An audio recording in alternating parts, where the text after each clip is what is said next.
probably remember LSU lost to Florida last year. You probably or could even remember that LSU lost by double digits. It was 27-16. You might have intentionally tried to block out every detail of that game and how it all transpired. Do you remember what happened in Gainesville a year ago? Let me refresh your memory. LSU lost the game 27-16, but if I were to give you the box score, cover up the teams and the score, and hand you the box score, it's one of those where you'd be floored. LSU had 25 first downs. Florida had 13. LSU was 13 of 24 on third down, better than 50%. Florida was 3 of 9. They had just 9 third downs the entire game. Remember that? LSU outgained him, outrushed him, outpassed him. LSU had 3 penalties. Florida had 7. Time of possession, LSU 41-43 to 18-17 for Florida. Let me say that again. LSU held the ball for darn near 42 minutes of that football game. It is stunning when you look back at that game, at how LSU managed to lose it. So, how did they manage to lose it?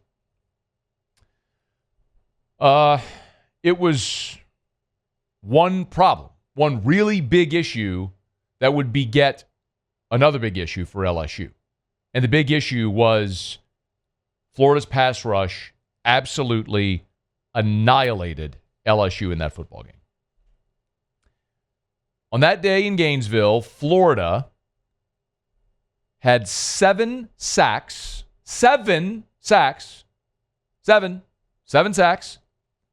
and 11 TFLs. What? 7 sacks, 11 TFLs in that ball game a year ago. It was one of the most incredible things you could possibly imagine seeing with how that all transpired, especially given how good that LSU offensive line was generally against the rush.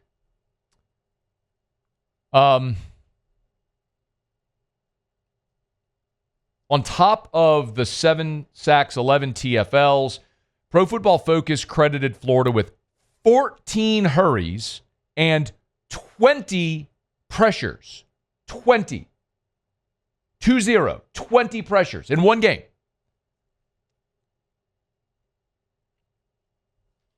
So, that obviously led to some real issues for LSU as they put together drives. LSU,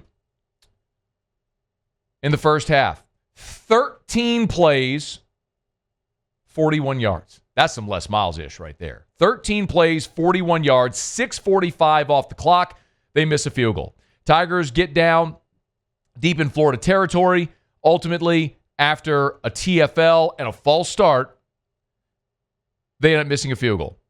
The Tigers would put together a 14-play, 85-yard touchdown drive that chewed up 5:51 off the clock. And right before half, LSU put together a 12-play, 47-yard drive, chewed 3:17 off the clock. They got all the way down to the Florida 25-yard line. Shamar James sacks Nuss for a loss of 8.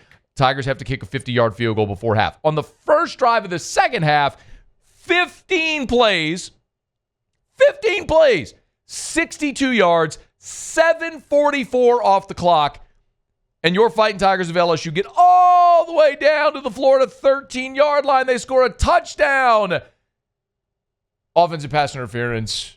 They end up kicking a 45-yard field goal. After a 15-play drive that covered 62 yards and ate up 7:44 off the clock. Yeah, that was a gigantic problem. And Brian Kelly knows it.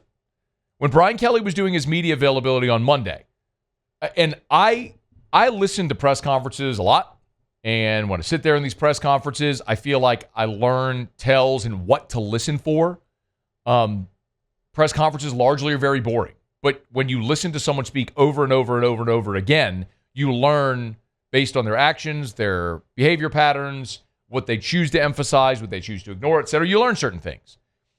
And when a coach is asked one thing and gives a completely different answer, he or she is indirectly telling you that's what matters the most. Like, for example, Brian Kelly had a question about explosive plays. Like, so far in this season, LSU's only had 3 plays beyond 20 yards in the passing game. He's like, what's wrong with the explosive plays? Well, he goes blah, blah, blah, blah, blah, blah, blah, and finishes with this. We need to score more points. I think really the issue for me more than anything else is converting in those tough territory areas and scoring touchdowns instead of field goals. I like the balance now that we have explosive receivers that can catch it, but we also can run the ball and get some explosive. We really struggled with that last year. And so where I'll really be interested in see where this thing falls is our conversion rate in the red zone and scoring touchdowns instead of field goals. Brian Kelly's asked about explosive plays, and he diverts the conversation to red zone. Brian Kelly was asked about Florida's defensive front because it was, as I mentioned, 7 sacks, 11 TFLs, 14 hurries, 20 pressures. He's asked, hey, the Florida's defensive line, they wrecked you a year ago. How do you fix that? Blah, blah, blah, blah, blah, blah, blah, blah.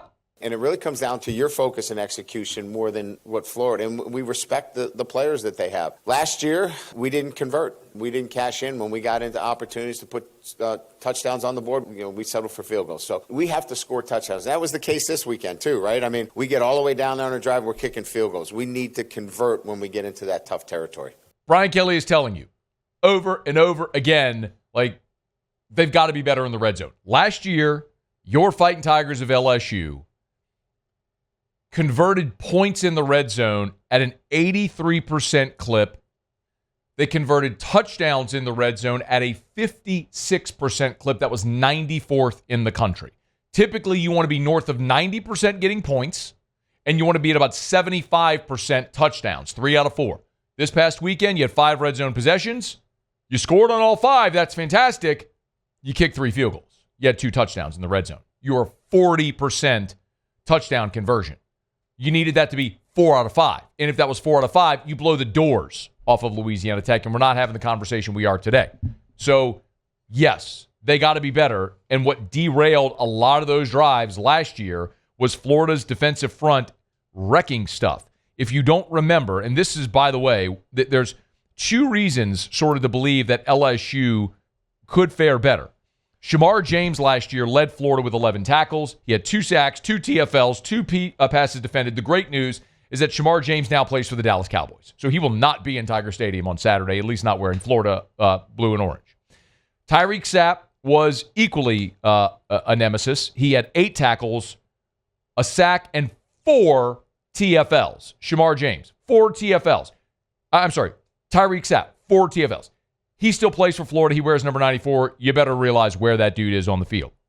The third leading tackler for Florida last year is a guy named Jack Pyburn. He had 8 tackles in that ball game. I got great news. Jack Pyburn doesn't play for Florida anymore. He'll actually be on the other sideline in purple and gold. So 2 of the top 3 defenders in that game a year ago for Florida, well, one of them ain't going to be there. The other's playing for the other team now.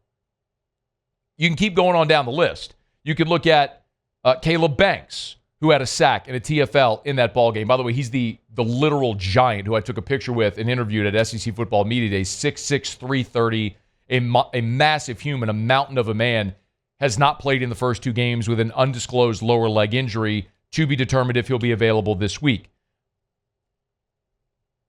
Cameron James, still at Florida.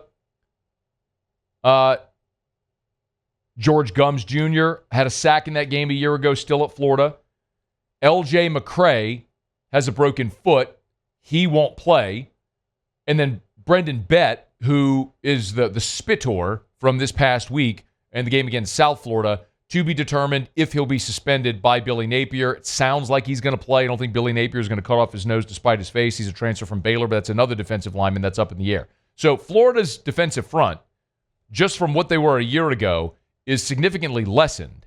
And on the flip side of it, when you look at the LSU offensive line, even sans Braylon Moore, what I will point out is that while, yes, I fully and wholeheartedly understand the issues with Paul Mabenga, with DJ Chester, who a year ago in that game against Florida Mabenga allowed 8 pressures. Chester allowed 4. Of the 20 pressures allowed, which is an insane number even to say out loud, 8 were Mabenga, 4 were DJ Chester.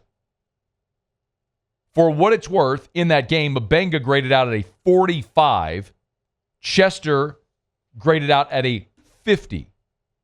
When you look at those two, by Pro Football Focus, by the way, when you look at those two guys right now, again, I'm not sitting here telling you that either one of those guys are All-American candidates. What I am willing to tell you is that when you look at the job that they did a year ago relative to how they've done so far this year, Chester, for example, we don't know he only played a handful. He played 4 snaps against Clemson. But DJ Chester, who a year ago against Florida graded out at a 50.5, this past week was at a 63.2, and his pass blocking grade, which is what we're talking about, was an 82.5. I'm not sitting here trying to tell you that DJ Chester is an All-American, but what I'm telling you is you have a guy who really struggled a year ago and in limited action this year has been vastly improved. Paul Mabenga, who took over in the A&M game and then became the starter. That Florida game was his first road start after Garrett Dellinger's injury, and he graded out a 45.8. Mabenga so far on the road at Clemson, his pass block grade was an 81. His pass block grade against Tech was an 80.7. Florida does not have the same guys they did a year ago. Mabenga and Chester have improved. Will that lessen the gap so you're not staring down the barrel of 20 friggin' pressures and 14 hurries like what we saw a year ago? You hope so, because if so, then LSU will be able to finish drives and convert in the red zone, like Brian Kelly said, and that is the key for LSU to beat Florida on Saturday in Tiger Stadium.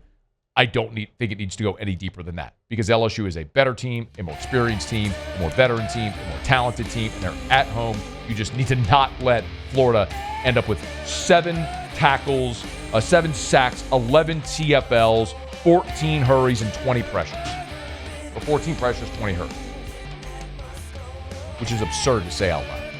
Hey, thanks so much for watching. Please leave your comments. I love to interact. And be sure to hit the red subscribe button below.